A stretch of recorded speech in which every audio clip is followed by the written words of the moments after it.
আসসালামু আলাইকুম। উন্মেষ প্রেজেন্টস স্বাস্থ্য কথা নিয়ে আপনাদের সামনে হাজির হয়েছি। আমি ডাক্তার সিফাত চৌধুরী। বাংলাদেশের এখনকার এই তীব্র গরমে ডিহাইড্রেশন থেকে শুরু করে হিটস্ট্রোকের মতো মারাত্মক স্বাস্থ্য ঝুঁকি হতে পারে। এই ঝুঁকি কাদের জন্য বেশি, কি করলে এই ঝুঁকি এড়ানো সম্ভব, এই সমস্ত বিষয় নিয়েই আজকে আমরা এই পর্বে আলোচনা করব। এই পর্বটাকে আমরা 3টা ধাপে ভাগ করেছি। প্রথম ধাপে আমরা আলোচনা করব এই তীব্র গরমে আমাদের কি কি সমস্যা হতে পারে। দ্বিতীয় পর্বে আলোচনা করব এই তীব্র গরম কারা বেশি ঝুঁকিতে থাকবে। তৃতীয় পর্বে আমরা এই ঝুঁকি এড়ানোর জন্য যেই স্বাস্থ্য টিপসগুলো আছে সেগুলো নিয়ে আলোচনা করব। তাহলে শুরু করি প্রথম ধাপ, যেখানে আমরা আলোচনা করব এই তীব্র গরমে আমাদের কি কি সমস্যা হতে পারে। এই তীব্র গরমে আমাদের হিট এক্সজশন, হিট স্ট্রোক এবং ডিহাইড্রেশন এই টাইপের স্বাস্থ্য ঝুঁকির সম্মুখীন হতে পারি। শুরুতেই চলে আসি সবচেয়ে মারাত্মক যেটা হিট স্ট্রোক। হিট স্ট্রোকের ক্ষেত্রে কি কি লক্ষণ দেখা দিতে পারে? আমাদের সাধারণত যদি কেউ গরমের মধ্যে বেশিক্ষণ থাকে তাহলে তার ক্ষেত্রে শরীরে প্রচণ্ড ঘাম হয়, কিন্তু হিট স্ট্রোকের ক্ষেত্রে দেখা যাবে শরীর একদম শুকনো, কোনো ঘাম নেই এবং শরীরে টাচ করলে ওই ব্যক্তির তাপমাত্রা প্রায় 104 ডিগ্রি ফারেনহাইটের মতো হতে পারে। এছাড়া ওই ব্যক্তির ক্ষেত্রে মাথা ঘোরানো, বমি বমি ভাব, তীব্র মাথা ব্যথা, কথা জড়ায় আসা এবং অজ্ঞানও হয়ে যেতে পারে। এই কোনো লক্ষণ যদি আপনি কোনো ব্যক্তির মধ্যে দেখতে পান তাহলে ধারণা করবেন সে হয়তোবা হিট স্ট্রোকে আক্রান্ত হতে পারে এবং তার জীবন বাঁচানোর জন্য তাকে তৎক্ষণাৎ হসপিটালে নিয়ে যেতে হবে। কিন্তু হসপিটালে নিয়ে যাওয়ার আগে আপনার ছোট কিছু পদক্ষেপ তার জন্য জীবন বাঁচানোর জন্য যথেষ্ট হতে পারে। তাহলে কি কি পদক্ষেপ আপনি নিতে পারেন? তার ক্ষেত্রে প্রথমেই আপনি যে কাজটি করবেন, সে যদি অতিরিক্ত জামাকাপড় পরে থাকে সেই অতিরিক্ত জামাকাপড় যেগুলো খোলা সম্ভব সেগুলো খুলে ফেলবেন।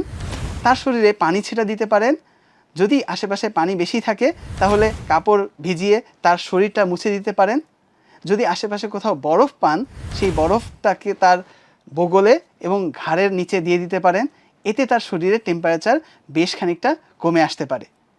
সে যদি অজ্ঞান না হয়ে থাকে তাহলে তাকে রিহাইড্রেট করার জন্য কিছু তরল মানে পানি, স্যালাইন এগুলো খাইয়ে দিতে পারেন।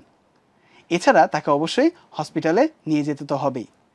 তাহলে এগুলো গেল হিট স্ট্রোকের ক্ষেত্রে কি লক্ষণ আছে এবং তাৎক্ষণিক আমাদের করণীয় কী। এবার চলে আসি হিট এক্সজশনের ক্ষেত্রে। হিট এক্সজশনের ক্ষেত্রে দেখা যাবে তার প্রচণ্ড ঘাম হচ্ছে। হিট স্ট্রোকে ঘাম ছিলই না, হিট এক্সজশনে প্রচণ্ড ঘাম হবে, শরীর পুরো ঘামে ভিজে যাবে, টেম্পারেচার এত বেশি হবে না হিট স্ট্রোকের মতো, তার মাথা ঘুরাবে, মাথা ব্যথা হবে, বমি বমি ভাব হতে পারে। এগুলো দেখলে বুঝতে পারবেন তার ক্ষেত্রে হিট এক্সজশন হচ্ছে এবং এটা যদি কন্টিনিউ হতে থাকে তার ক্ষেত্রে হিট স্ট্রোকও হতে পারে।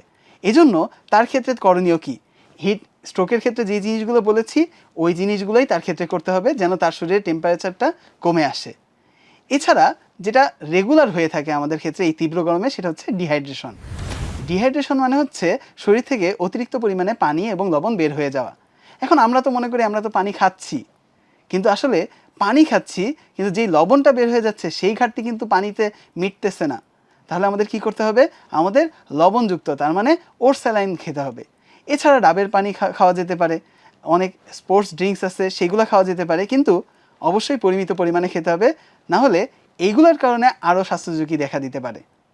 তাহলে এই গেল আমাদের যেই সব স্বাস্থ্য ঝুঁকি হতে পারে এবং সেগুলোর ক্ষেত্রে প্রাথমিক চিকিৎসা।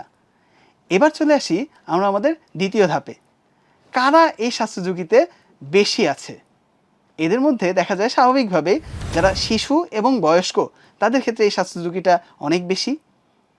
এছাড়া যারা বেশি রোদে কাজ করে, দিনমজুর, রিক্সা চালক বা এই টাইপের মানুষ, এবং আমরা খুবই ওভারলুক করি বাট স্টুডেন্টস, এরা অনেক বেশি সময় কিন্তু রোদের মধ্যে থাকে।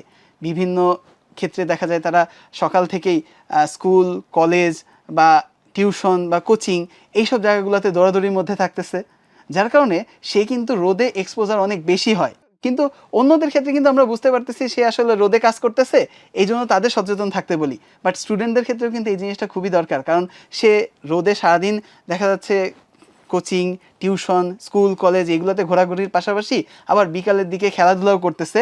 সো তার ক্ষেত্রে ঘামের পরিমাণও অনেক বেশি। সো তার ক্ষেত্রে ডিহাইড্রেশনের চান্সও অনেক বেশি। এছাড়া যারা দিনমজুর আছে এবং যারা দেখা যায় যে এরকম রিক্সা চালায় বা অন্যান্য কাজ করতেছে, রোদের মধ্যে যারা কাজ করতেছে তাদের ক্ষেত্রে কিছু স্বাস্থ্য টিপস মেনে চলতে হবে যেন তারা এই স্বাস্থ্য ঝুঁকিটা এড়িয়ে চলতে পারে। তাহলে চলে আসি কি কি স্বাস্থ্য টিপস তারা মেনে চলবে। প্রথমেই এই যে রোদ, এই রোদ এড়ানোর জন্য তারা কি করতে পারে? চেষ্টা করব খুবই প্রয়োজন না হলে দুপুর 12টা থেকে বিকাল 3টা পর্যন্ত, এই সময় রোদের তীব্রতা যেহেতু অনেক বেশি থাকে, এই সময় বাসার বাইরে না যেতে। কিন্তু যাদের ক্ষেত্রে যেতেই হয় তাদের ক্ষেত্রে কি করব? তাদের ক্ষেত্রে যাওয়ার আগে চেষ্টা করবে সুতি কাপড়, অবশ্যই সুতি কাপড় পরে যেতে, যাতে গরমটা কম লাগে এবং কাপড় যেন ঢিলাঢালা হয়। পাশাপাশি সে যেই সময়টা রোদের মধ্যে আছে চেষ্টা করবে এই সময়টাতে ছাতা বা টুপি ব্যবহার করতে, এতে রোদটা তার কম লাগবে। সাথে সে কাজের মধ্যে মাঝে মাঝে ঠান্ডা জায়গায় যাবে, যেমন ছায়ার ভিতরে বা ফ্যানের নিচে, এসির মধ্যে থাকতে পারলে খুবই ভালো।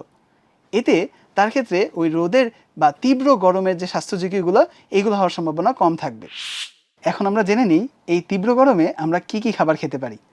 এর আগে আমি অলরেডি বলেছি, যেহেতু ডিহাইড্রেশন হচ্ছে, পানি শূন্যতা হচ্ছে, সাথে লবণও আমাদের শরীর থেকে বের হয়ে যাচ্ছে, এর জন্য পর্যাপ্ত পরিমাণে পানির পাশাপাশি আমরা ওটস স্যালাইন খেতে পারি। তার সাথে বিভিন্ন স্পোর্টস ড্রিঙ্কস, ডাবের পানি, লেবুর শরবত খেতে পারি, এতে ভিটামিন সির অভাবও পূরণ হবে।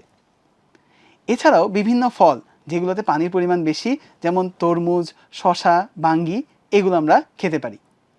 এই তীব্র গরমে কি কি খেতে হবে সেটা তো আমরা জেনে নিলাম। এখন আমরা জেনে নিই এই তীব্র গরমে কি কি অ্যাভয়েড করতে হবে।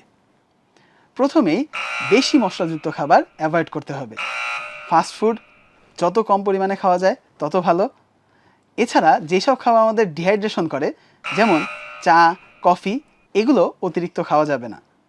এর পাশাপাশি আমাদের দুপুরের দিকে অতিরিক্ত ব্যায়াম বা কায়িক শ্রম করা থেকে বিরত থাকতে হবে। তাহলে আজ আমরা জেনে নিলাম আমাদের এই তীব্র গরমে কি কি স্বাস্থ্য ঝুঁকি হতে পারে, কারা এই স্বাস্থ্য ঝুঁকিতে বেশি আছে এবং এই স্বাস্থ্য ঝুঁকি এড়ানোর জন্য করণীয় টিপস। এই টিপসগুলো আমরা মেনে চলার চেষ্টা করি, নিজে সচেতন থাকি, পরিবারের অন্যদেরকে সচেতন রাখি। আজকে এই পর্যন্তই। সবাই ভালো থাকবেন। আল্লাহ হাফেজ। আসসালামু আলাইকুম।